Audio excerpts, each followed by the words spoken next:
আসসালামু আলাইকুম।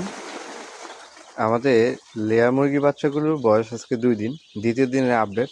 মুরগি বাচ্চা ব্রোডিংয়ের দ্বিতীয় পর্বে আজকে আমি আপনাদেরকে দেখাবো আমরা দ্বিতীয় দিনে কোন কোন ওষুধগুলো ব্যবহার করেছি মুরগিগুলোকে। সকালবেলা আমরা মুরগিগুলোকে লাইসিপিড দিয়েছি এবং দিনের শেষ প্রহরে আমরা মুরগিগুলোকে শেফা ওয়ান এবং তার পাশাপাশি অ্যানরক্স ভেট এই ওষুধটা ব্যবহার করেছি। ওষুধটা আপনারা স্ক্রিনে দেখতে পাচ্ছেন। অ্যানরক্স ভেট এই ওষুধটা আমরা ব্যবহার করেছি। দ্বিতীয় দিনে মুরগিগুলোকে আমরা অ্যানরক্স ভেট এই ওষুধটা ব্যবহার করেছি। দ্বিতীয় দিনে শেষ ভাগে শেফা ওয়ান এবং তার সাথে সাথে অ্যানরক্স ভেট এই ওষুধটা একত্রিত করে ব্যবহার করেছি। শুধু লেয়ার মুরগি নয়, আপনি যে কোনো জাতের মুরগি বাচ্চা ব্রোডিং সম্পর্কে বিস্তারিত জানতে পারবেন আপনি যদি আমাদের এই পর্ব সিরিজগুলো দেখে থাকেন।